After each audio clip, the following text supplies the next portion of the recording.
दोस्तों, आप सभी का इस कहानी के 5वें भाग में स्वागत है। कहानी आपको अच्छी लग रही हो अब तक तो प्लीज़ जल्दी से कहानी को लाइक कर दीजिए और चैनल को सब्सक्राइब भी ज़रूर कर देना आप लोग, ताकि आप लोगों से कहानी का कोई भी चैप्टर ना छूटे। चलिए अब कहानी का 5वां चैप्टर पढ़ती हूँ। खुशी अब अपने रूम में ही रहने लगी थी। वहीं ऋषि रजत के पास ही रुक गया था। ऋषि खुशी से मिलना चाहता था, उससे बातें करना चाहता था, लेकिन उसने कभी खुशी को अपने कमरे से बाहर नहीं देखा था। गौरी भी अब यहीं रहने लगी थी, क्योंकि जब तक जॉली ठीक नहीं हो जाता तब तक गौरी की जिम्मेदारी रजत ने ही संभाल ली थी। गौरी रोशनी के साथ रहती थी। खुशी दिन में एक बार अपने रूम से बाहर निकलती थी। उसमें वो गौरी और दादाजी से बातचीत करके वापस आ जाती थी। रजत अपने ऑफिस के काम में इतना उलझा रहने लगा था कि वो रात को देर से घर आता और सुबह सबके उठने से पहले ही निकल जाया करता था। लगभग 10 दिनों तक यही सिलसिला चला। रजत आता उससे पहले ही खुशी हो जाती थी और वो रजत आकर भी इतनी आवाज़ नहीं करता था कि कहीं खुशी की नींद ना खुल जाए। वो खुशी को प्यार से निहारता और शांति से बेड के एक कोने पे सो जाया करता, जबकि खुशी दूसरे कोने पे सोई रहती थी। खुशी दिन भर नॉवेल पढ़ती रहती थी। सुबह से कब शाम हो जाती उसे पता ही नहीं चलता था, लेकिन अब उसकी बर्दाश्त से बाहर होने लगा था। इसलिए आज उसने फैसला किया था कि जब तक रजत नहीं आ जाता तब तक वो सोएगी नहीं। इसलिए उसने नॉवेल पढ़ना जारी रखा। रात के लगभग 2 बज चुके थे। रजत अभी तक घर नहीं आया था। खुशी को अजीब सा डर लगने लगा। हालांकि पहले वो चैन से सो जाया करती थी, लेकिन आज जब वो रजत का इंतज़ार कर रही थी तो रजत इतनी देर कर रहा था। अब खुशी का मन नॉवेल में भी नहीं लगा तो वो उठकर बाहर आ गई। सारे घर में अंधेरा था, हल्की हल्की रोशनी ही थी, जिससे खुशी का दरवाज़ा साफ दिखाई दे रहा था। खुशी दरवाजे की ओर बढ़ रही थी, तभी वो किसी से टकरा गई। एक अनजान शख्स ने खुशी को अपनी बाहों में संभाल लिया था। जब खुशी किसी से टकराई तो उसने आंखें बंद कर ली थी, लेकिन जब उसे लगा कि किसी ने उसे संभाल लिया है तो उसने परफ्यूम की खुशबू से पहचान लिया कि ये रजत ही था। इसलिए खुशी के चेहरे पे गुस्से के भाव आ गए। इस बार खुशी रजत को कहना चाहती थी कि वो इतनी देर से घर क्यों आता है। खुशी ये सब सोच ही रही थी कि किसी ने लाइट जला दी। अचानक से पूरे घर में उजाला हो गया, जिससे खुशी की आंखें भी खुल गई और जिस शख्स की बाहों में वो थी उस शख्स को देखकर खुशी घबरा गई और उसे झटक कर दूर खड़ी हो गई। लेकिन तभी उसकी नज़र रजत पर पड़ी, जो दरवाजे पे खड़ा था। उसी ने लाइट जलाई थी। रजत ही अक्सर जब घर आता तो लाइट ऑन करता, अपने लिए खाना गर्म करता और वहीं बैठकर खाना खाकर लाइट ऑफ करके अपने रूम में जाता था। लेकिन आज जब उसने अपने सामने खुशी को देखा तो थोड़ा हैरान था कि खुशी इस वक्त यहाँ क्या कर रही है। और वो भी ऋषि की बाहों में। दूसरा शख्स ऋषि था, जो पानी लेने के लिए किचन की ओर बढ़ रहा था। ऋषि नींद में था। उसके हाथ में बोतल थी। अंधेरे में उसे खुशी दिखाई नहीं दी थी और वो खुशी से टकरा गया, लेकिन तभी उसने खुशी को संभाल भी लिया था। सब अपने अंदर ही अंदर ये बातें कर रहे थे। खुशी ने रजत को देखा, जिसे वो लगभग 10 दिन बाद देख रही थी। रजत के चेहरे पे परेशानी के भाव थे, साथ ही वो हैरान भी था। उसके चेहरे पे थकान साफ दिखाई दे रही थी। खुशी रजत के चेहरे को पढ़ सकती थी, इसीलिए वो आगे बढ़कर रजत से कुछ कहना चाहती थी, लेकिन उससे पहले ही रजत आगे बढ़ गया और किचन की ओर चला गया। खुशी ने ऋषि को देखा तो ऋषि ने कंधे उचका दिए और वो भी रजत के पीछे पीछे किचन में चला गया। रजत अपना खाना गर्म करने के लिए किचन में आया था, क्योंकि वो खुशी को किसी भी हालत में परेशान नहीं करना चाहता था। इसीलिए वो चुपचाप वहाँ से चला आया। उसने खुशी के बारे में कुछ भी गलत नहीं सोचा। वहीं खुशी अभी तक अपनी जगह पे खड़ी थी। रजत का चेहरा खुशी को बहुत ज़्यादा संकेत दे रहा था। ऊपर से रजत का बिना कुछ बोले चले जाना खुशी को अंदर से परेशान कर गया। खुशी मुड़ी, तभी ऋषि उसके सामने आकर खड़ा हो गया और मुस्कुराकर बोला, आप तो कमाल हो। रजत सिंघानिया को आपने इतना बदल दिया कि अब वो खुद किचन में जाकर अपने लिए खाना बना लेता है। मानना पड़ेगा आपको, वेल डन। ऋषि मुस्कुराकर चला गया तो खुशी अब और ज़्यादा हैरान थी कि क्या सच में रजत अपने लिए खाना बना रहा है। खुशी अब किचन के बाहर आ गई। तभी रजत बाहर निकल आया। उसकी थकी आंखों से खुशी को एक नज़र देखा और अपने रूम की ओर चला गया। खुशी किचन में आई तो उसने जूठी प्लेट को देखा। खुशी समझ गई कि रजत ने खुद ही खाना गर्म किया और यहीं पे जल्दी जल्दी खाना खा लिया। खुशी रजत के हर एक व्यवहार से हैरान थी। मगर रजत लेट आता है तो वो रोशनी को भी बोल सकता है और घर में इतने सारे नौकर हैं उनको भी बोल सकता है, लेकिन वो ऐसा क्यों कर रहा है? शायद ये मुझे दिखाने के लिए कि वो बदल गया है, इसीलिए ऐसा कर रहा होगा। लेकिन उसका चेहरा तो कुछ और ही बयां कर रहा था। खुशी ये सब सोच रही थी तो उसने रजत से बात करने की सोची और वो कमरे में आ गई।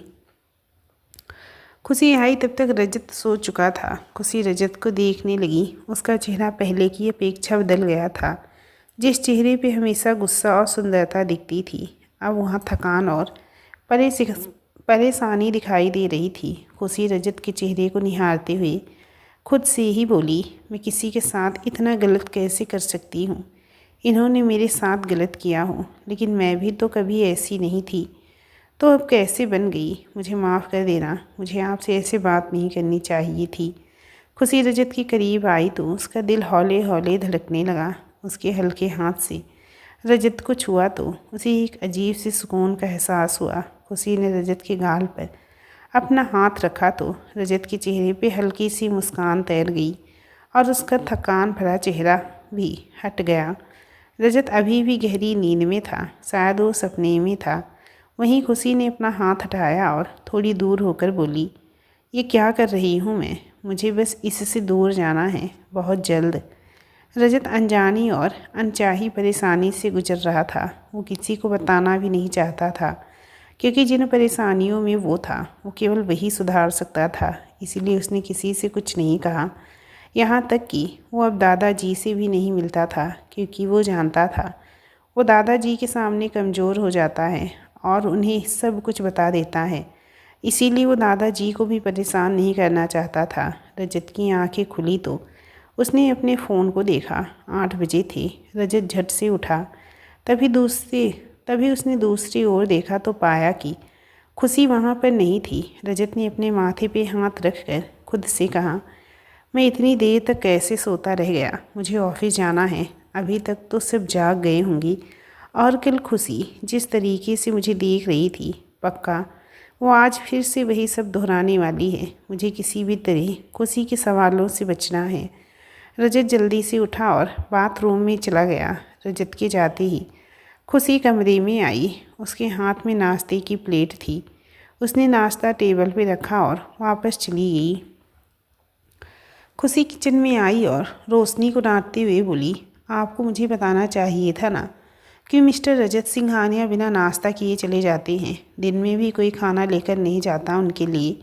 रोशनी अपने काम में लगी हुई थी। उदास स्वर में बोली, आपको अपने अलावा और कोई दिखता कहाँ है? आप अपनी दुनिया में मस्त और खुश हैं, तो हम कौन होते हैं आपको परेशान करने वाले? रोशनी जल्दी कटे शब्दों को भी सलीके से बोलकर बाहर चली गई। खुशी को रोशनी के कहे हर एक शब्द चुभ रहे थे। उसे खुद ही लगने लगा था कि कुछ दिनों के लिए वो सच में स्वार्थी हो गई थी। वो भूल गई थी कि उसके माता पिता ने उसे स्वार्थ करना तो कभी सिखाया ही नहीं था। खुशी ने लंबी सांस ली और खाना बनाने में ध्यान देने लगी। रजत बाहर आया। वो जल्दी से तैयार होकर जाने के लिए गाड़ी की चाबी जो टेबल पे रखी थी उसे उठाने लगा। तभी उसकी नज़र नाश्ते पे पड़ी। खुशी को पता था कि रजत गाड़ी की चाबी तो लेगा ही, तो नाश्ता देखकर वो बिना कुछ खाए नहीं जाएगा। लेकिन रजत ने नाश्ते की प्लेट को इग्नोर किया और आगे बढ़ने लगा। तभी वो वापस आया और हल्की सी मुस्कान के साथ नाश्ता करने लगा। रजत ने थोड़ा बहुत खाया और जल्दी से बाहर आ गया। रजत जब किचन के सामने से गया तो उसे खुशी की पीठ दिखाई दी। वो चाहता था कि आज वो खुशी का चेहरा देख के जाए, लेकिन वो ये भी जानता था अगर खुशी ने उसे देख लिया तो वो उसे बिना कुछ बोले जाने नहीं देगी। इसीलिए रजत ने अपने दिल की तमन्ना को दिल में ही कैद कर लिया और वहाँ से चला गया। रजत खुशी के उन सवालों के जवाब नहीं देना चाहता था जो वो उसके मिलने पर करने वाली थी। रजत जानता था कि खुशी फिर से कॉन्ट्रैक्ट की बात करेगी और कहेगी कि आपको जो करना है कर लीजिए मेरे साथ, मैं आपको बच्चा दूंगी, लेकिन उसके बाद आपको छोड़ कर चली जाऊंगी। रजत खुशी की इसी रवैये से बचने की कोशिश कर रहा था। हाँ, उसने खुशी से शादी सिर्फ एक बच्चे के लिए ही की थी, लेकिन अब वो उससे बेहद मोहब्बत करने लगा था। अब उसे बच्चे की या प्रॉपर्टी की कोई चाहत नहीं है। अब वो खुशी के साथ एक खुशहाल ज़िंदगी चाहता है, लेकिन अक्सर चाहतें पूरी नहीं होती हैं। ज़िंदगी में इतने तूफ़ानों से गुजरना पड़ता है कि ज़िंदगी भी बोझ लगने लगती है। रजत और खुशी की ज़िंदगी में भी एक ऐसा ही तूफ़ान आ चुका था जिसकी उन्हें भनक तक नहीं है। इधर ऋषि भी अपने कमरे में बैठा काम में लगा था। वो अब यहीं से अपना काम देखता है, साथ ही इंडिया में अपनी कंपनी सेट करने की तैयारी में है। रोज़ की तरह रोशनी ऋषि के लिए नाश्ता लेकर आई तो ऋषि ने मुस्कुराकर रोशनी को देखा। रोशनी ने भी मुस्कुराकर कहा, यह आपका नाश्ता सर। ऋषि ने नाश्ता लिया तो उसमें दूध देखकर हैरानी से रोशनी से बोला, आपको पता है ना कि मैं दूध नहीं पीता। रोशनी कहती है, मुझे माफ़ करना सर, लेकिन आज से घर का काम खुशी मैम ने संभाल लिया है और उन्होंने कहा है कि आज से आपको दादाजी को और रजत सर को नाश्ते में दूध लेना है। उन्होंने कहा है कि आज से आपको दादाजी को और रजत सर को नाश्ते में दूध लेना होगा। ऋषि हंसकर बोला, वाट, कोई ज़बरदस्ती है क्या? रोशनी कुछ नहीं बोली तो ऋषि ने उसे जाने के लिए कहा और खुद नाश्ते की प्लेट लेकर बाहर आ गया। उसने नौकर से खुशी के बारे में पूछा तो उन्होंने बताया कि वो दादाजी का नाश्ता लेकर गई है। ऋषि दादाजी के कमरे की ओर बढ़ गया। उसने दादाजी के कमरे के बाहर एक लड़की को चक्कर लगाते हुए देखा। ये लड़की गौरी थी। ऋषि गौरी के पास से निकला ही था कि गौरी ने उसकी टी शर्ट को खींचकर वापस पीछे ढकेल दिया। ऋषि हैरानी से गौरी को देखने लगा तो गौरी बोली, भीतर ना जाओ अभी, जीजी मना करके गई से। ऋषि गौरी को देखते हुए उसके कहे शब्दों को समझने लगा। तभी रीमा वहाँ आई और वो गौरी को पीछे करके बोली, ओ गंवार लड़की, पता भी है ये कौन है? मेरे जीजू के दोस्त हैं, तो इनको अंदर जाने से कैसे रोक सकती है? गौरी ने अपने हाथों को बांध कर कहा, देख जीजी, मेरी कोई दुश्मनी को ना हंसी और ना तेरा ही, पर जब तक खुशी जीजी बाहर ना आ जावे हैं तब तक हम भीतर ना जा सको। रीमा ने गौरी के कंधे को ढकेल कर कहा, तू होती कौन है ये सब बोलने वाली? रीमा ने ऋषि को देख कर कहा, आप जाइए, मैं देखती हूँ इसको। कैसे नहीं जाने देगी ये? ऋषि ने एक कदम बढ़ाया ही था कि गौरी ने रीमा के गाल पे लगातार 2 जोरदार थप्पड़ जड़ दिए, जिससे ऋषि के कदम वहीं रुक गए। रीमा के गालों पर गौरी की उंगलियों के निशान छप गए। रीमा गुस्से से अपने गाल पे हथेली रख कर बोली, तूने मुझे मारा, यू बिच। तभी गौरी ने एक थप्पड़ और रीमा के गाल पर लगाकर कहा, पहलो थप्पड़ मुन्ना गंवार कहन खातर, दूसरो कंधों पर मारल खातर और तीसरो ये अंग्रेजी गाड़ी देवन खातर। पहला थप्पड़ मुझे गंवार कहने के लिए, दूसरा मेरे कंधे को पीछे करने के लिए और तीसरा इंग्लिश में गाली देने के लिए। रीमा कुछ कहने को हुई, तभी ऋषि बोला, देखो लड़की, तुम नौकरानी हो, नौकरानी की तरह रहो। तुम्हें तो मैं दाजिद से कहकर नौकरी से निकलवा दूंगा। अजीब अजीब नौकर पाल रखे हैं उसने भी, मालिकों को ही अपने घर में जाने से रोकते हैं। वो नौकर नहीं है इस घर की, और ना ही तुम लोग मालिक हो इस घर के। खुशी कमरे के दरवाजे पे आते हुए बोली। खुशी के चेहरे भी कोई भाव नहीं थे, फिर भी ऐसा लग रहा था कि ऋषि के कहे शब्द उसे बिल्कुल भी अच्छे नहीं लगे थे। खुशी ने गौरी का हाथ पकड़ा और ऋषि रीमा को घूरते हुए चली गई। ऋषि तो खुशी से नज़दीकियाँ बढ़ाना चाहता था, लेकिन आज रीमा की वजह से खुशी ने उसे गलत समझ लिया था, जिससे ऋषि ने रीमा को घूर के देखते हुए कहा, तुम अपने काम से काम नहीं रख सकती। ऋषि ये कहकर वापस चला गया। रीमा ने मुंह बनाते हुए कहा, एक तो इसकी हेल्प कर रही हूँ, ऊपर से मुझे ही सुनाकर चला गया, बदतमीज कहीं का। खुशी गौरी को अपने रूम में ले आई और उसे सोफे पे बिठाते हुए बोली, तुम्हें उन लोगों से बात करने की कोई ज़रूरत नहीं है। गौरी, ये शहर है, यहाँ लोगों को जब तक अपना फ़ायदा नहीं दिखता तब तक यहाँ के लोग बात नहीं कहते। इसीलिए यहाँ किसी से भी बात करो तो पहले 100 बार सोचा करो। पर जीजी, वह छोरा भीतर आ रो तो मैं मना भी करी, जब भी वो मानो ही कोना, और वह छोरो तो कुछ ज़्यादा ही बोले से। गौरी ने खुशी को समझाते हुए कहा। खुशी गौरी के गाल पर हाथ लगाकर बोली, तुम बहुत भोली हो बहन, और यहाँ सब भोलेपन का फ़ायदा ही उठाते हैं सब। गौरी ने कुछ नहीं कहा। तभी दरवाजे पर ऋषि खड़ा हुआ बोला, क्या मैं अंदर आ सकता हूँ? गौरी ने ऋषि को घूर कर देखा। वहीं खुशी बिना किसी भाव की ऋषि को देखकर बोली, जब तक रजत सिंघानिया घर नहीं आ जाती तब तक आप अपने कमरे में रहें तो अच्छा होगा, आपके लिए भी और हमारे लिए भी। ऋषि ने अपनी दोनों भौहें उचकाकर लंबे स्वर में कहा, ओके। ऋषि अपने कमरे में आकर बैठ गया। तभी उसका फ़ोन बजा। उसने फ़ोन उठाया और सामने वाले को सुनकर बोला, ठीक है, मैं अभी आता हूँ। इधर रजत ऑफिस के कामों में उतना उलझा था कि न खाने का होश था और ना ही खुशी का। पिछले कुछ दिनों में रजत ने खुशी को ढूंढने में अपने आप को इतना व्यस्त कर दिया था कि उसे पता ही नहीं चला कि उसकी कंपनी डूबती जा रही है।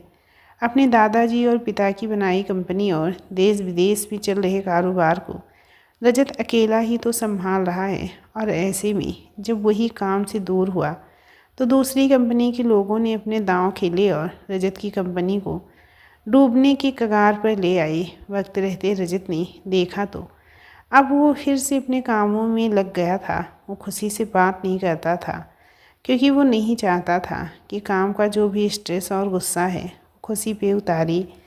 इसीलिए वो चुप ही रहने लगा था। रजत को खुशी पर खुद से बढ़कर भरोसा था कि वो उसे कभी धोखा तो नहीं देगी। जो भी बात होगी वो साफ शब्दों में उसे बोलती है और आगे भी बोलेगी। इसीलिए जब रजत ने खुशी और ऋषि को साथ देखा तो भी उसके दिमाग में कोई सवाल नहीं आया था। रजत ऋषि पर भी खुद से ज़्यादा भरोसा करता था, इसीलिए वो दोनों को इग्नोर करके चला गया। लेकिन खुशी के दिमाग में रजत का वही चेहरा घूम रहा था जो उसने ऋषि के पास होने पे देखा था। खुशी चाहती थी कि रजत आए और ऋषि को उससे दूर रहने के लिए कहे, लेकिन जब रजत ने ऐसा कुछ भी नहीं कहा तो खुशी ने मान लिया कि वो रजत के लिए कुछ भी नहीं है। आज भी रजत उसे एक कॉन्ट्रैक्ट वाली लड़की ही समझता है। खुशी को ज़्यादा दुख नहीं हुआ क्योंकि उसने रजत से अभी तक कोई अपेक्षा नहीं की रखी थी। खुशी और गौरी दोनों ही कमरे में शांत बैठी थी। तभी गौरी बोल पड़ी, जिज्जी, मैंने घर झाड़ों से मेरा मन ना लागे उरे। खुशी ने भाव शून्य आँखों से गौरी को देखकर कहा, मैं आज बात करती हूँ तुम्हें घर भेजने की। गौरी उठी और खुशी को अपनी बाहों में भरते हुए बोली, जिज्जी तो इतनी अच्छी क्यों से? खुशी कुछ नहीं बोली। उसने बस गौरी के गाल पे हाथ फेर दिया। तभी नीलम ने खुशी के कमरे के दरवाजे पर दस्तक दी। खुशी नहीं चाहती थी कि नीलम अंदर आए क्योंकि वो जानती थी नीलम फिर कुछ गलत बोलेगी जो बर्दाश्त नहीं कर पाएगी। खुशी अब किसी से भी कोई लगाव नहीं रखती थी, लेकिन जब वो इन लोगों को यहाँ काम करते देखती है तो उसका दिल दुखता है। इसीलिए वो रजत से उनके बारे में बहस करती है। नीलम बिना खुशी की राय जाने अंदर आ गई और ज़मीन पर बैठ गई। खुशी नीलम के इस बर्ताव से हैरान थी। उसे अच्छा भी नहीं लगा, लेकिन वो कुछ नहीं बोली। नीलम ने खुशी को देखते हुए कहा, तुम्हारी तो किस्मत ही खुल गई खुशी। तुम जैसा चाहती थी बिल्कुल वैसा ही हो रहा है। अब तुम इस घर की रानी और हम नौकर हैं, यही चाहती थी ना तुम? खुशी को अचानक से डर लगने लगा था। वो ऐसा तो कुछ भी नहीं चाहती थी जैसा कि नीलम बोल रही थी। खुशी कुछ नहीं बोल पाई। तभी नीलम आगे बोली, मेरी बेटी रीमा के साथ न जाने क्या क्या किया है उस रजत सिंघानिया ने। हर रात वो नीलम बोलते बोलते चुप हो गई। उसकी आंखों में आंसू आने लगे। खुशी अब बहुत ज़्यादा डर गई। इस सब के कारण उसे वो खुद ही इन सब का कारण वो खुद को दिखा रही थी। अगर वो यहाँ से नहीं जाती तो शायद रजत इन सब के साथ ऐसा नहीं करता। इन सब की जिम्मेदार मैं हूँ। हाँ मैं ही तो हूँ। खुशी ने अपने सिर को पकड़ लिया। उसे नीलम की रीमा वाली बात पे अपने साथ हुए अन्याय की याद आ गई और उसका सिर जोरों से दर्द करने लगा था। नीलम ने जब खुशी को देखा तो वो मुस्कुरा दी और वहाँ से चुपचाप निकल गई।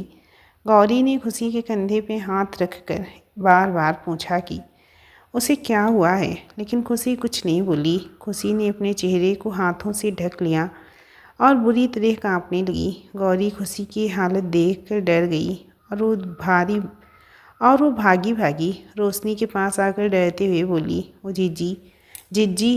रोशनी ने जब गौरी को डरे हुए देखा तो दौड़कर खुशी के कमरे में आई और खुशी को देखकर वो समझ गई कि एक बार फिर खुशी का अतीत उसके सामने आ गया है। रोशनी ने खुशी के कंधे पे हाथ रखा, लेकिन खुशी ने उसका हाथ झटक कर कहा, चले जाओ यहाँ से सब। रोशनी आगे कुछ कहती उससे पहले ही खुशी ने उसके सामने हाथ जोड़कर कहा, प्लीज़ मुझे अकेला छोड़ दो। रोशनी ने आगे कुछ नहीं कहा और गौरी को लेकर बाहर आ गई। उसने खुशी के कमरे को बंद कर दिया ताकि बाकी नौकर ना देखें। रोशनी ने रजत के ऑफिस में फ़ोन किया, लेकिन रजत ने फ़ोन नहीं उठाया। रोशनी लगातार फ़ोन करती रही। आखिर में रजत ने झल्लाकर फ़ोन उठाकर कहा, कौन है? रोशनी सीधे स्वर में बोली, रजत सर, खुशी को आज आपकी ज़रूरत है। उसे अकेला मत छोड़िएगा प्लीज़, वरना एक बार फिर आप उसे खो देंगे। रोशनी ने फ़ोन रख दिया तो रजत ने अपना फ़ोन और गाड़ी की चाबी उठाकर घर के लिए निकल गया। रजत जितना जल्दी हो सकता था उतना जल्दी घर आ गया। रजत जैसे ही घर में आया उसको झटका सा लगा। उसे लगा जैसे उसे इस वक्त यहाँ नहीं होना चाहिए था। रजत के पैर दरवाजे पे ही रुक गए जब उसने अपने कमरे में ऋषि को जाते हुए देखा। ऋषि को देखकर ऐसा लग रहा था जैसे वो खुशी के लिए पानी लेकर गया हो।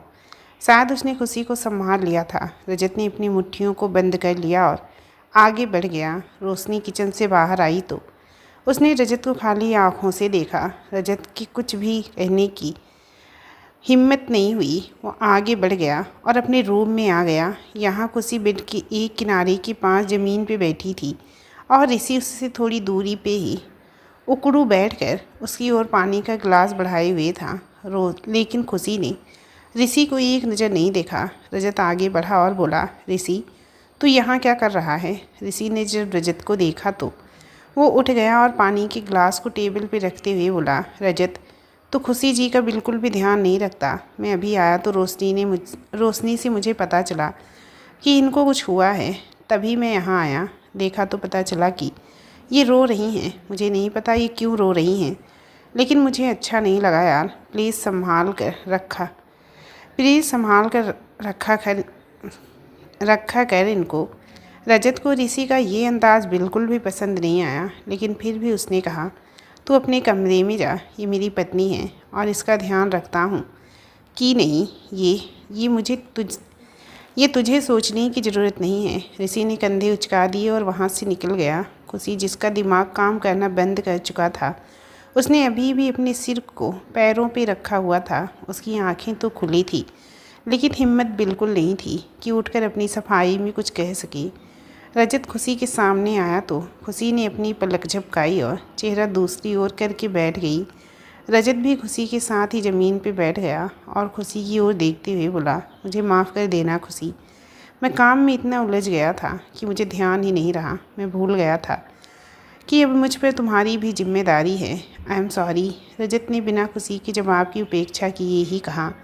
रजत हमेशा की तरह ही लगा था कि खुशी कुछ नहीं बोलेगी, लेकिन इस बार खुशी ने दूसरी ओर मुँह किए ही उदास आवाज़ में कहा, कोई बात नहीं, वैसे भी मुझे तो आदत है हर रोज़ मरने की। यहाँ से जाने के बाद सोचा था कि अब ज़िंदगी में कोई भी गम नहीं आएगा, लेकिन मैं भूल गई थी कि गम से तो मेरा जन्मों का रिश्ता है।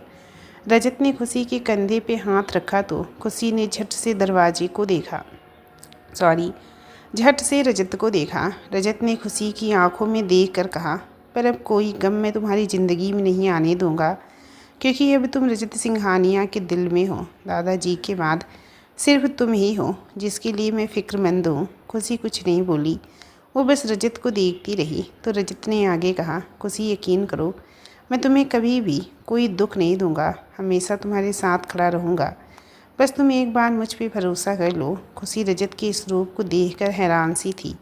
उसके मुंह से सिर्फ निकला और आगे वो कुछ बोल नहीं पाई, क्योंकि कहीं न कहीं वो भी रजत पर यकीन करना चाहती थी। एक ऐसा सच जो दादाजी से उसने सुना था, उसके बाद तो वो रजत को ही अपना सब कुछ मानने वाली थी।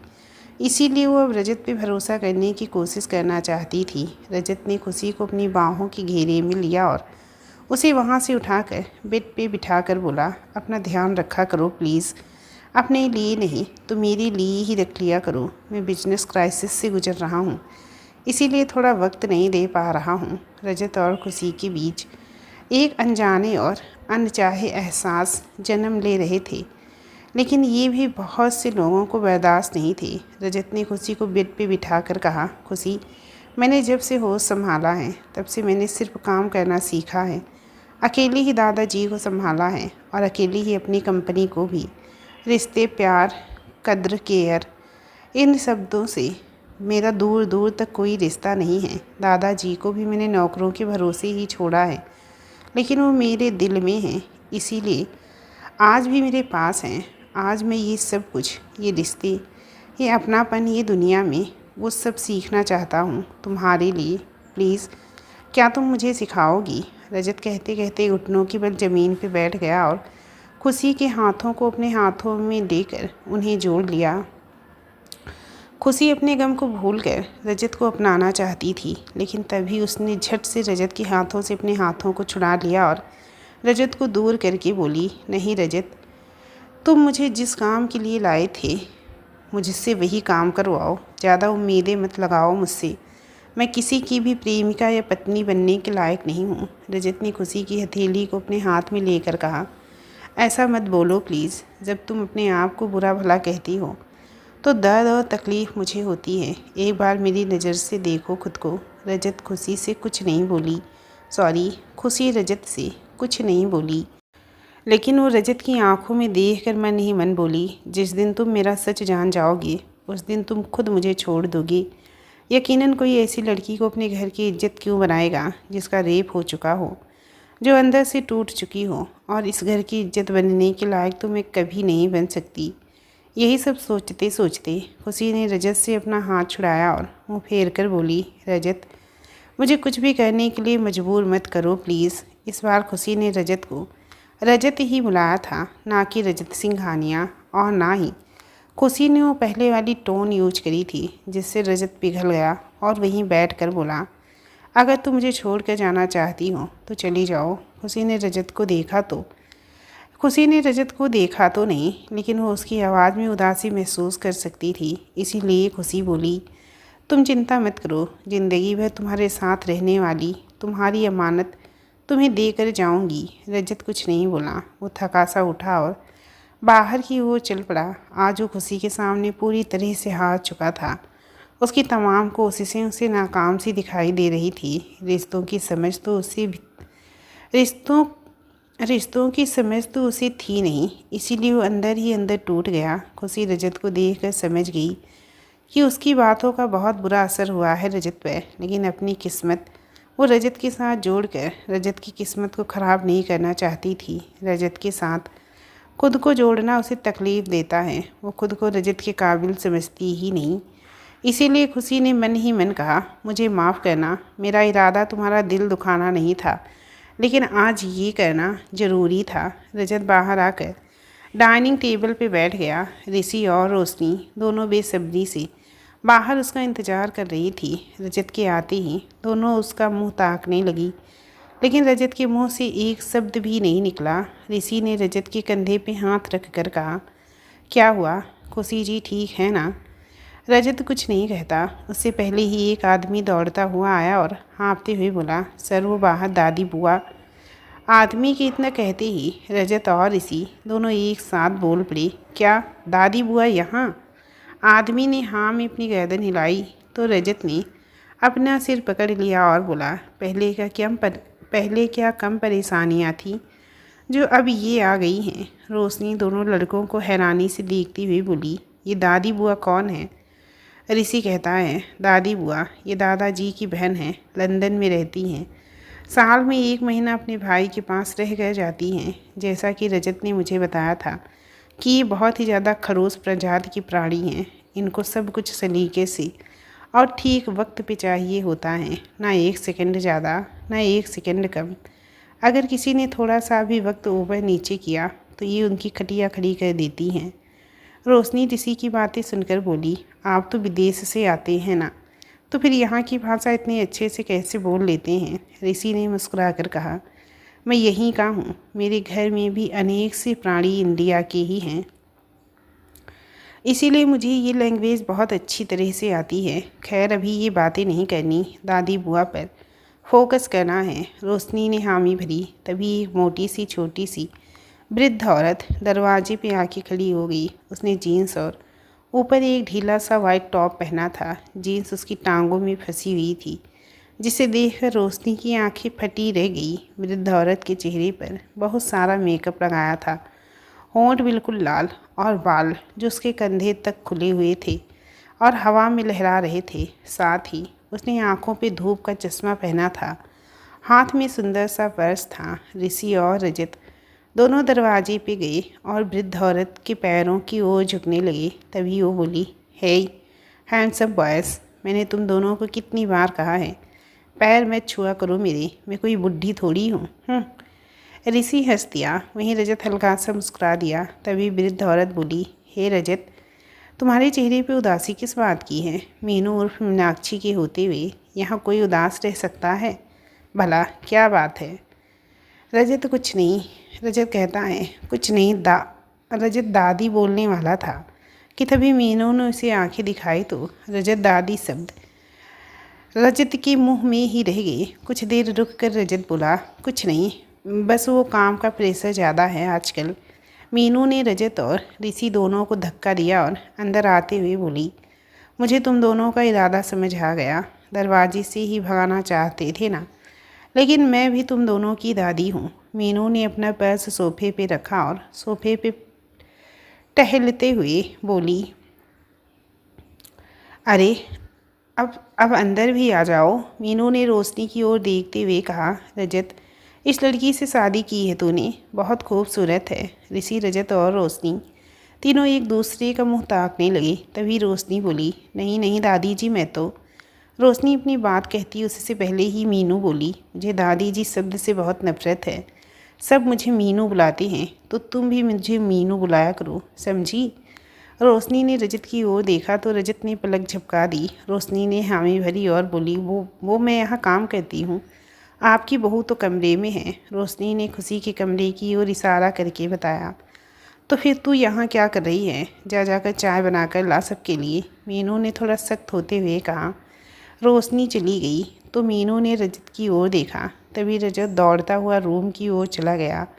मीनू और ऋषि दोनों मुस्कुरा दिए। रजत मीनू के इशारे को समझ गया था। मीनू चाहती थी कि रजत की दुल्हन उसके सामने आए, इसीलिए वो बिना कुछ बोले ही रजत को समझा चुकी थी। रजत भी उनकी बात समझ गया और अपने कमरे में आ गया। इधर खुशी अभी उठी ही थी। वो खुद को ठीक कर रही थी ताकि बाहर के लोग उसे ऐसे हाल में ना देख सकें।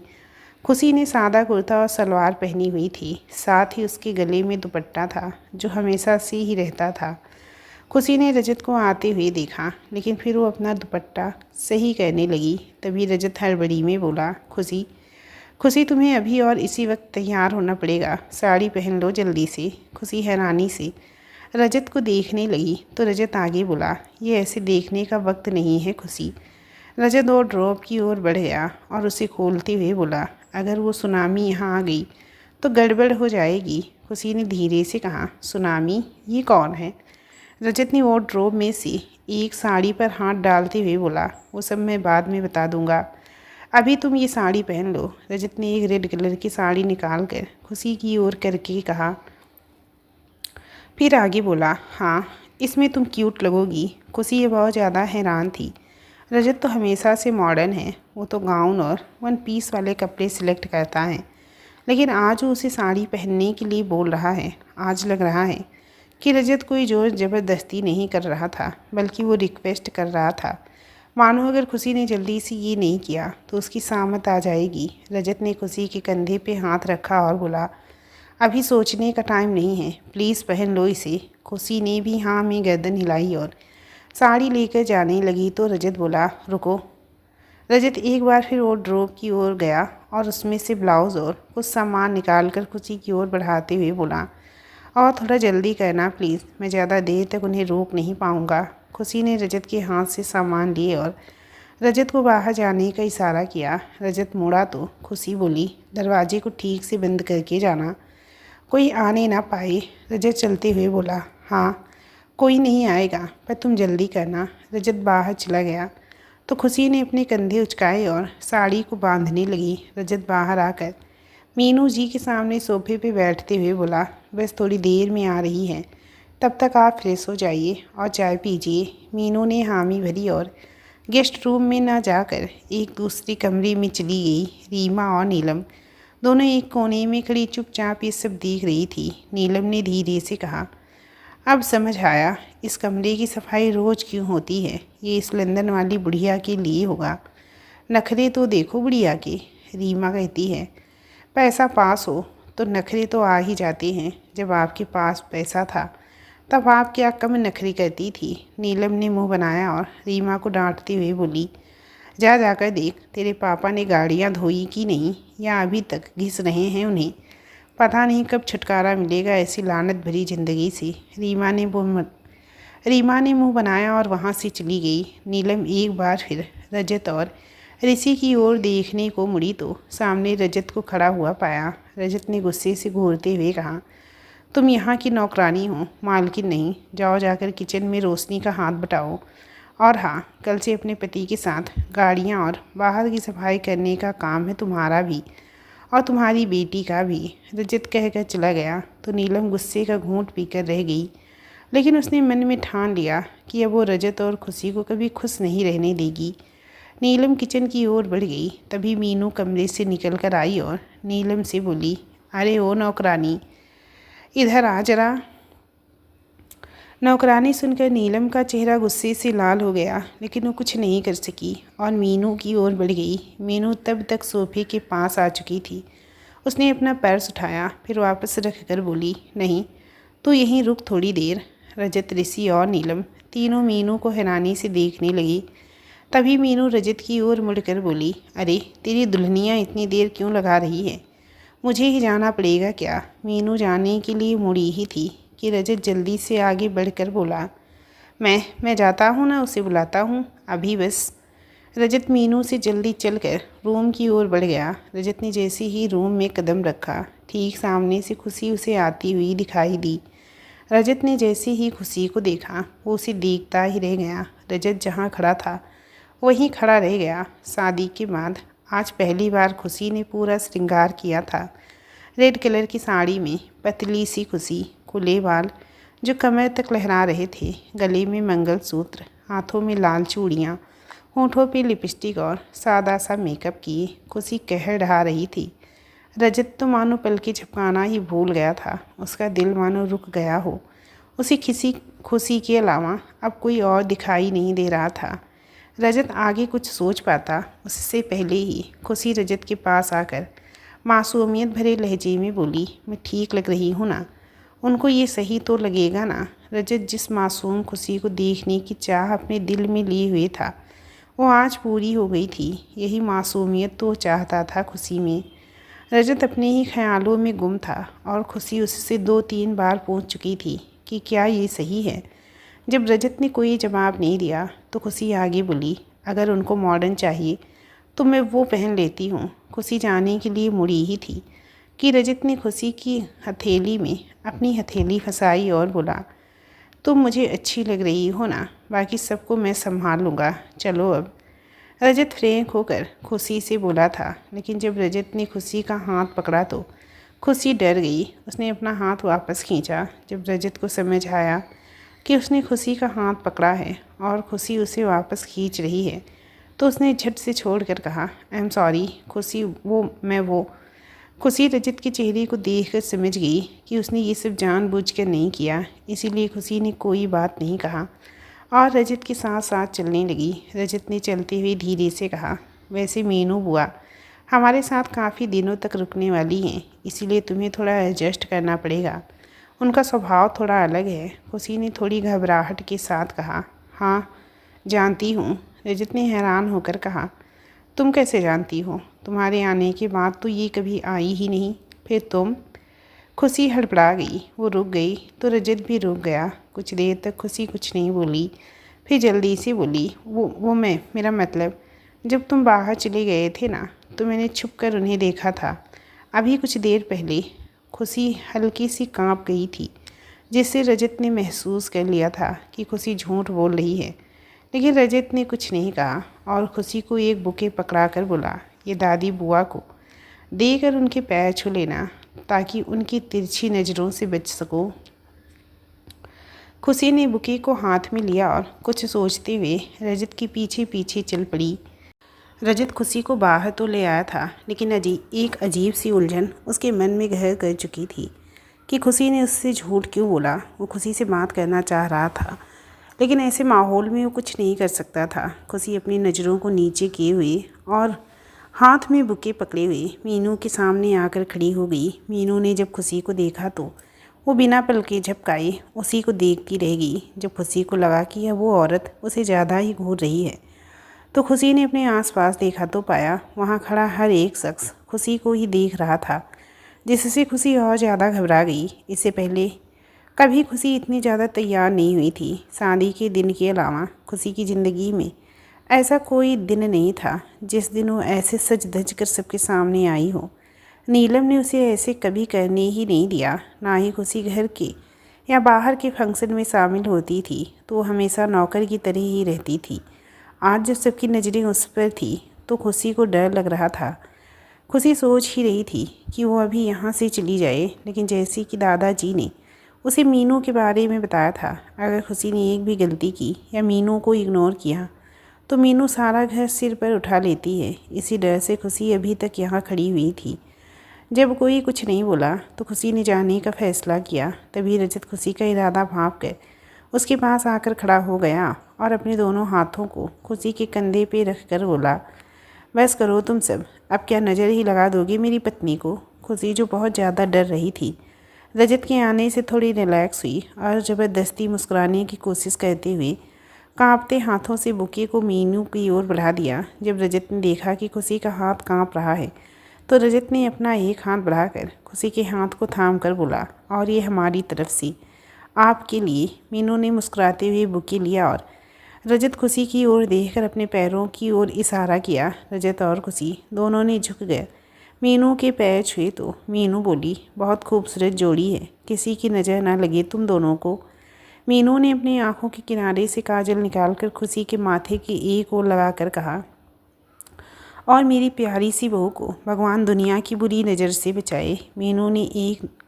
मीनू के नज़र का टीका लगाते ही खुशी को अपनी माँ की धुंधली सी याद आ गई। वो भी तो बचपन में ऐसे ही उसकी नज़र का टीका लगाया करती थी। खुशी की आंखों में आंसू भर आए जो मीनू देख चुकी थी। खुशी के आंसू बाहर आते उससे पहले ही मीनू बोली, देख बेटा, बहुत बड़े ख़ानदान की बहू है तू, तुझे बहुत ज़्यादा हिम्मत से काम लेना होगा। बात बात पर आंसू मत बहाने लग जाना, समझी? रजत और ऋषि दोनों मीनू के व्यवहार को देख हैरान थे और एक दूसरे को देखने लगी।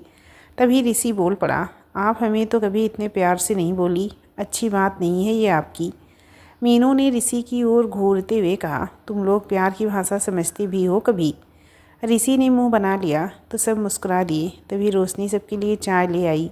नीलम मीनू के पीछे खड़ी खुशी को देखकर मन ही मन कुढ़ रही थी। जब खुशी की नज़र नीलम पे पड़ी तो खुशी को फिर से घबराहट हुई। वो कुछ और सोच पाती उससे पहले ही मीनू ने अपने पर्स से नोटों की एक गड्डी निकाली और उसने उसको खुशी और रजत के ऊपर से वार कर नीलम की ओर बढ़ाते हुए बोली, ए नौकरानी, ये ले, सब नौकर आपस में बांट लेना और मेरे बच्चे के लिए दुआ करना। नीलम ने हाथ नहीं बढ़ाया, बल्कि वो हैरान होकर मीनू को देखने लगी। तो मीनू बोली, क्या हुआ, नहीं लेने पैसे? नीलम कुछ नहीं बोल पाई तो मीनू ने उसे ज़बरदस्ती पैसे देकर कहा, जा अब काम कर। खुशी ने जब नीलम की ऐसी हालत देखी तो उसे अच्छा नहीं लगा। उसने रजत की ओर देखा जो बिना किसी भाव के खड़ा था। उसे कोई फ़र्क नहीं पड़ रहा था कि नीलम के साथ ऐसा क्यों हो रहा है। खुशी के दिमाग में काफ़ी सवाल पैदा हो चुके थे नीलम और रीमा को लेकर, जिनका जवाब सिर्फ रजत दे सकता था। इसीलिए खुशी ने रजत से बात करने की सोची। सबने मीनू के साथ खुशी के दिमाग में काफ़ी सवाल पैदा हो चुके थे नीलम और रीमा को लेकर, जिसका जवाब सिर्फ रजत दे सकता था। इसीलिए खुशी ने रजत से बात करने की सोची। सबने मीनू के साथ मिलकर चाय पी। फिर रजत बोला, अब से आपकी बहू की जिम्मेदारी आपकी। मुझे ऑफिस में काम है, मैं चलता हूँ। रजत ये कहकर जाने लगा। तभी मीनू बोली, अरे खुशी, तुम भी जाओ, रजत को बाहर तक छोड़ कर आओ। रजत और खुशी हैरानी से एक दूसरे को देखने लगे। तभी रजत बोला, कोई बात नहीं। लेकिन तभी खुशी बोली, नहीं, मैं आती हूँ ना। रजत खुशी को देखता रहा जब तक वो उसके ठीक पास आकर खड़ी नहीं हो गई। खुशी ने रजत को चलने को कहा। तब रजत को होश आया और वो चल पड़ा। रजत चलते हुए बोला, वैसे तुम्हें आने की ज़रूरत नहीं थी। मैं नहीं चाहता कि कुछ दिनों में मुझे तुम्हारी आदत हो जाए, फिर बाद में ज़्यादा बुरा लगता है। खुशी चलते हुए रजत पर नज़र गड़ाकर बोली, मतलब? रजत कहता है, मतलब कुछ नहीं, अपना ध्यान रखना। खुशी बोली, बोल तो ऐसे रहे हो जैसे रात में वापस नहीं आओगे। रजत कहता है, हो भी सकता है, क्योंकि काम ज़्यादा है तो वहीं रेस्ट कर लूँ। खुशी रुक गई तो रजत ही रुक गया। तभी खुशी बोली, वो मुझे कुछ बात करनी है। रजत बोलता, हाँ बोलो। खुशी कहती है, वो चाची जी और रीमा के बारे में, वो यहाँ। रजत खुशी की बात पूरी होने से पहले ही बोल पड़ा, खुशी, अपने बारे में सोचा करो, और अब मुझे जाना होगा। अपना ध्यान रखना, और कोई भी काम हो मुझे फ़ोन करना। रजत ये कहकर चला गया तो खुशी वहीं खड़ी उसे देखती रही। मीनू ने चाय का कप टेबल पे रखा और उठते हुए बोली, चलो भाई, अब राजवीर भाई साहब से मिलकर आती हूँ मैं। ऋषि अभी भी सोफे पे बैठा था। मीनू चली गई तब तक खुशी अंदर आ चुकी थी। ऋषि ने खुशी को देखते हुए कहा, आप बहुत सुंदर हैं खुशी जी। खुशी ने कोई जवाब नहीं दिया। वो अपने रूम में चली गई। ऋषि ने अपने कंधे उचकाए और वो भी अपने रूम में चला गया। रोशनी ने जूठे बर्तन लिए और किचन की ओर बढ़ गई। नीलम भी रोशनी के पीछे पीछे किचन में आ गई। नीलम ने रोशनी की ओर पैसे बढ़ाते हुए कहा, ये ले। रोशनी ने नीलम की ओर देखे बिना ही बर्तन धोते हुए कहा, ये तो आपके लिए है मालकिन, आप ही तो हम नौकरों की मालकिन हो ना। नीलम को रोशनी पे गुस्सा आ गया। उसने इधर उधर देखा, आसपास कोई नहीं दिखा तो उसने रोशनी की बाजू पकड़कर अपनी ओर घुमाकर कहा, अपनी औकात में रह, समझी? ज़्यादा उड़ने की ज़रूरत नहीं है, क्योंकि बहुत जल्द मैं सबको अलग कर दूँगी। ये जो सब उड़ रहे हैं ना, सब के सब ज़मीन पे औंधे मुँह गिरने वाले हैं। फिर तेरे को मेरे पास ही आना पड़ेगा। रोशनी जी ने झट से अपनी बाजू नीलम से छुड़ा ली और नीलम को घूरते हुए बोली, तेरे को जितना कहना था ना, तूने कह लिया। अब तो कुछ भी नहीं कर सकती, और तेरा ये रोब तेरे पास रख। नौकरानी नहीं हूँ अब मैं तेरी। रोशनी आगे बढ़ी, फिर वापस नीलम के सामने आकर बोली, और हाँ, आगे से ऐसे बात करने से पहले 100 बार सोच लेना। इस बार तो मैं रजत सर को नहीं बताऊंगी तेरी हरकत, लेकिन आइंदा से मेरे साथ ऐसा किया तो रजत सर को बताने में ज़रा सा भी देर नहीं लगेगी मुझे। फिर जो तेरा और तेरी बेटी का हाल होगा वो तो समझ सकती है क्या होगा। रोशनी चली गई तो नीलम ने खुद से कहा, तो अब इसके भी पैर निकल आए। कोई नहीं, बहुत जल्द काट दूंगी। खुशी ने कपड़े चेंज कर लिए। उसने फिर से अपने वही सादे कपड़े पहन लिए और रात का खाना बनाने के लिए किचन की ओर बढ़ गई, क्योंकि जैसा कि उसको दादाजी ने बताया था कि चाहे घर में कितने भी नौकर क्यों ना हो, मीनू को घर की बहू के हाथ का खाना ही अच्छा लगता है। उसने हमेशा से ही दादाजी से कहा था कि जब रजत की पत्नी आ जाएगी तब वो उसके हाथ का बना खाना ही खाएगी। इसीलिए अब खुशी को घर संभालना था। फिर वो चाहे अपनी मर्जी से संभाले या बिना मर्जी के, जब तक मीनू रहेगी तब तक तो उसे ये करना ही था। खुशी किचन में आई और उसने खाना बनाना शुरू किया। तभी बर्तनों की आवाज़ सुनकर रोशनी दौड़ते हुए किचन में आई।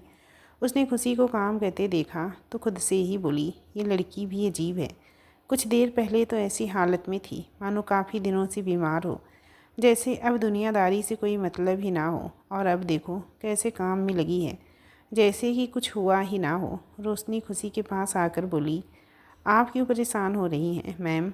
आप जो कहेंगी मैं बना देती हूँ। खुशी कुछ नहीं बोली, लेकिन पीछे से मीनू की आवाज़ आई, नहीं, अब से खुशी ही खाना बनाएगी मेरे लिए। रजत और ऋषि के लिए और भैया के लिए, बाकी तो देख लेना। रोशनी कुछ नहीं बोली तो मीनू आगे बोली, खुशी बेटा कितना टाइम लगेगा खाना बनाने में? खुशी ने मीनू की ओर देखते हुए कहा, अगर आपको भूख लगी है तो आप थोड़ा सा इंतज़ार कीजिए, मैं अभी लेकर आ जाती हूँ। मीनू कहती है, अरे नहीं, भूख नहीं लगी, खाना बन जाए तब मेरे पास आना, हम दोनों घूमने चलेंगे, शाम का सैर सपाटा करके आएंगे। खुशी ने जी कहा और काम में लगी रही। मीनू ने रजत को फ़ोन किया लेकिन रजत ने फ़ोन नहीं उठाया तो मीनू ऋषि के कमरे में आ गई। ऋषि सोफे पे बैठा था और उसने अपने पैरों को सामने टेबल पे रखा हुआ था और पैरों पे लैपटॉप था। मीनू को देखकर ऋषि मुस्कुरा दिया। मीनू ऋषि के पास बैठकर बड़े प्यार से बोली, बेटा तेरे पास थोड़ा सा वक्त है तो तू मुझे बाहर घुमा लाओ। ऋषि ने लैपटॉप पे नज़र गड़ाए हुए कहा, सॉरी बेब, मुझे काम है बहुत सारा, यू नो ना, मुझे अपना बिजनेस सेटअप करना है इंडिया में। मीनू ने ऋषि का लैपटॉप अचानक से बंद कर दिया और बोली, बस इसीलिए मैं तुम लोगों से प्यार से बात नहीं करती, जब देखो काम काम करते रहते हो। एक वो रजत फ़ोन नहीं उठा रहा, खुशी को मैंने बोल दिया है, उसने एक बार में ही हामी भर दी, लेकिन तुम दोनों ऋषि खुश होकर बोला, अच्छा खुशी जी भी चल रही हैं क्या? फिर तो मैं चलता हूँ। मीनू बोली, हाँ, और रजत को फ़ोन लगा, उसे भी बुला, सब साथ चलेंगे। ऋषि ने रजत को फ़ोन किया लेकिन रजत ने फ़ोन नहीं उठाया तो ऋषि बोला, कोई बात नहीं, हम चलते हैं, रजत काम में बिजी होगा। मीनू ने हामी भरी, फिर बोली, ठीक है फिर, खुशी खाना बना लेती है, तब तक तू काम कर, मैं किसी को भेज कर बुला लूँगी तुझे। ऋषि ने गर्दन हिला दी तो मीनू चली गई। इधर रजत ऑफिस में बैठा काम में बिजी था। जब उसने मीनू का कॉल देखा तो उसने नहीं उठाया क्योंकि वो जानता था कि मीनू अब उसे ऐसे ही परेशान करने वाली है। ऋषि का कॉल देखकर भी समझ गया कि ये भी मीनू ही करवा रही है, इसलिए उसने ध्यान नहीं दिया। कुछ देर बाद एक अननोन नंबर से रजत के फ़ोन पे कॉल आई। रजत ने नंबर देखा तो उसने फ़ोन उठा लिया और सामने वाले की बात सुनकर खामोश हो गया। रजत सिंघानिया। मीनू सबको लेकर घूमने जाना चाहती थी लेकिन रजत का फ़ोन नहीं लगने से वो थोड़ी टेंशन में आ गई थी और किचन के बाहर सोफे पे आके बैठ गई। रोशनी उधर से किचन की ओर जा ही रही थी तब उसने मीनू के चेहरे पे थोड़ी परेशानी दिखी तो उसके पास जाकर बोली, अगर आप बुरा ना माने तो मुझे अपनी परेशानी बता सकती हैं, क्या पता मेरे पास समाधान हो। मीनू ने कुछ देर तक रोशनी को घूरा फिर बोली, तुम रोशनी हो? रोशनी हिचकिचाकर बोली, जी। मीनू ने लंबी सांस लेकर कहा, मैं चाहती हूँ रजत और खुशी थोड़ा वक्त साथ में बिताएं, इसीलिए आज शाम बाहर जाने का प्लान था, लेकिन अब रजत फ़ोन ही नहीं उठा रहा। रोशनी हल्की सी मुस्कान के साथ बोली, बस इतनी सी बात, आप चिंता मत करिए, रजत सर थोड़ी देर में आ जाएंगी। मीनू हैरानी से बोली, तुम्हें कैसे पता? रोशनी ने इधर उधर देखा। जब आसपास कोई नहीं दिखा तो रोशनी मीनू के कान के पास आकर धीरे से बोली, हम दोनों एक ही टीम में हैं और रजत सर मेरा फ़ोन ज़रूर उठाएंगे क्योंकि मैं उन्हें खुशी के मामले में ही फ़ोन करती हूँ। रोशनी की बात सुनकर मीनू के चेहरे पे बड़ी सी स्माइल आ गई। रोशनी दूर हुई तो मीनू ने हाथ बढ़ाकर कहा, तो फिर चलो मिशन रज्जो को पूरा करते हैं। रोशनी ने तो हाथ नहीं बढ़ाया लेकिन ऋषि वहाँ आकर बोला, ये मिशन रज्जो क्या है? मीनू ने अपना हाथ पीछे कर लिया और कुछ बोलने वाली ही थी कि तभी रोशनी जल्दी से बोल पड़ी, कुछ नहीं, वो रज्जू मेरी बेटी का नाम है, उसको स्कूल भेजना है तो मेरा मतलब इनसे जान रही थी कि कौन सा स्कूल सही रहेगा। मीनू ने हैरान होकर रोशनी की ओर देखा लेकिन कुछ बोली नहीं। ऋषि सोफे पे बैठ गया और बोला, तो कहाँ चलने का प्लान है? खुशी जी फ्री हो गई क्या? ऋषि के एक साथ इतने सारे सवाल करने से मीनू बोली, तुझे बड़ी जल्दी है खुशी के आने की, भाभी है वो तेरी। ऋषि कुछ नहीं बोला तो रोशनी वहाँ से चली गई और रजत को फ़ोन करके उसे बोल दिया कि मीनू ने बाहर जाने का प्लान बनाया है और उसे और खुशी को साथ टाइम बिताने के लिए कहा है। रजत यही तो चाहता था कि खुशी के साथ कुछ वक्त बिताए, लेकिन उसे काम भी बहुत था, इसीलिए वो खामोश हो गया और फ़ोन रख दिया। जब रजत का कोई जवाब नहीं आया तो रोशनी भी कुछ नहीं बोली और फ़ोन रख कर वापस जाने लगी। तभी मीनू उसके सामने आकर बोली, तुमने ऋषि को क्यों नहीं बताने दिया कि रजत और खुशी को मिलाने के लिए हम ये सब कर रहे हैं? वो भी हमारे मिशन में शामिल हो जाएगा, बल्कि हमें मदद ही मिलेगी। रोशनी कहती है, मुझे माफ़ करना, लेकिन खुशी दीदी के मामले में मैं किसी पर भी भरोसा नहीं कर सकती। ये तो आपने आगे से कहा था कि आप उन दोनों को मिलाना चाहती हैं, इसीलिए मैंने आपको कह दिया कि रजत सर आ जाएंगे। मैं नहीं चाहती किसी की वजह से उन दोनों के बीच कोई आए, और हम लोगों के अंदर तो झांक नहीं सकते ना कि कौन क्या सोचता है। इसीलिए बस। रोशनी ने अपनी बात अधूरी छोड़ दी तो मीनू मुस्कुराकर बोली, समझ गई, तुम्हें देखते ही पहचान गई थी कि तुम एक बहुत अच्छे स्वभाव और व्यक्तित्व की धनी हो। हमेशा खुश रहना बेटा। रोशनी मुस्कुरा दी और वहाँ से किचन में आ गई। उसने खुशी से कहा, खुशी तुम जाओ, बाकी काम मैं कर लूँगी। शायद रजत सर भी आ रहे हैं, तब तक तुम तैयार हो जाओ। खुशी ने मुंह लटका कर कहा, अभी तो कपड़े चेंज करके आई हूँ। अब फिर से। रोशनी ने खुशी के हाथ से बर्तन लिए और एक ओर जाते हुए बोली, बिल्कुल, लड़कियों को तो शौक़ होता है कि वो जहाँ भी जाएं नए नए कपड़े पहन कर जाएं, और अब तो तुम्हारी शादी हो गई है, इसलिए अब तो तुम्हें और भी ज़्यादा तैयार होकर जाना चाहिए। खुशी ने कुछ नहीं कहा। वो अपने हाथ धोकर किचन से बाहर आ गई। तभी सोफे पे बैठा ऋषि बोल पड़ा, जिसकी नज़र किचन की ओर ही थी। शायद वो खुशी के आने का इंतज़ार कर रहा था। ऋषि कहता है, खुशी जी आप फ्री हो गई हैं तो चलें फिर। खुशी रुककर मीनू की ओर हैरानी से देखने लगी। खुशी को लगा कि मीनू और वो ही जाने वाली हैं, और शायद रजत भी। लेकिन जब उसने ऋषि को देखा तो उसका मन खिन्न सा हो गया। खुशी ज़बरदस्ती मुस्कुरा दी, लेकिन कुछ बोली नहीं। मीनू ने जब ऋषि को उतावला होते देखा तो मीनू को भी अजीब लगा, लेकिन वो जानती थी कि ऋषि हमेशा से ही सबके साथ घुल मिल कर रहता है, इसलिए उसने ज़्यादा ध्यान नहीं दिया। इधर ऋषि के मन में कुछ और ही चल रहा था। वो खुशी को पसंद करने लगा था। हालांकि वो जानता था कि खुशी रजत की पत्नी है और रजत खुशी से प्यार भी करता है, लेकिन जब उसने घर के हालात देखे तो वो समझ गया कि खुशी यहाँ ज़बरदस्ती रह रही है। इसीलिए उसने खुशी पर ही अपनी नज़रें जमा ली। खुशी अपने रूम में आकर बेड पे बैठ गई। ऋषि के जाने से खुशी को अजीब सा डर लग रहा था। खुशी ने खुद से कहा, मुझे ऋषि के होने से इतना फ़र्क क्यों पड़ रहा है। काश मेरे पास फ़ोन होता तो मैं रजत जी को बोल देती कि वो ना जाए,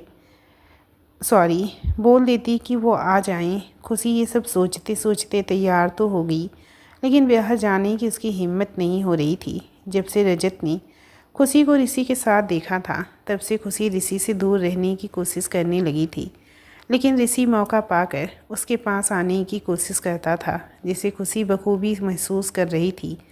वो नहीं चाहती थी कि रजत उसके बारे में गलत सोचे। अभी तो थोड़ा कुछ ठीक हो रहा था, फिर से वो सब बर्बाद नहीं होने देना चाहती थी।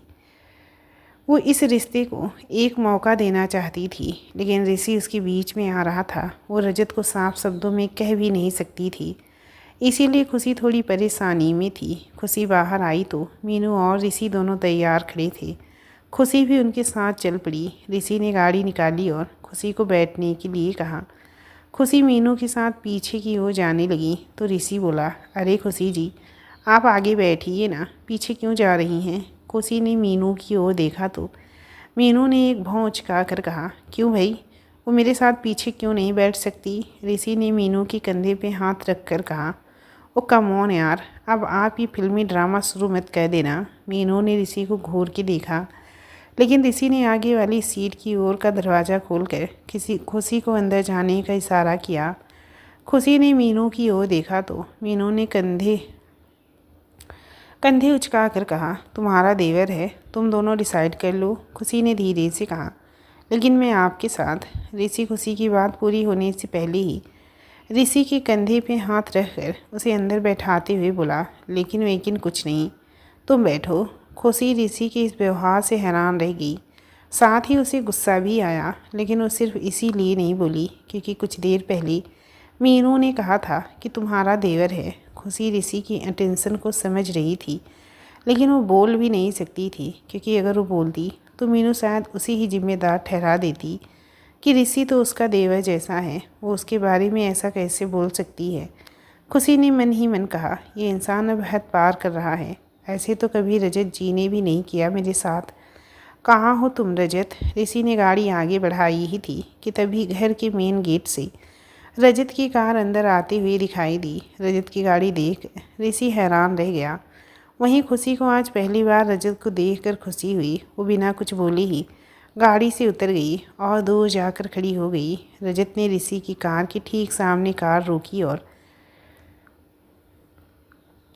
खुशी को देखते हुए उसके पास आकर बोला, खुशी, क्या तुम मेरे साथ मेरी कार में चलना चाहोगी?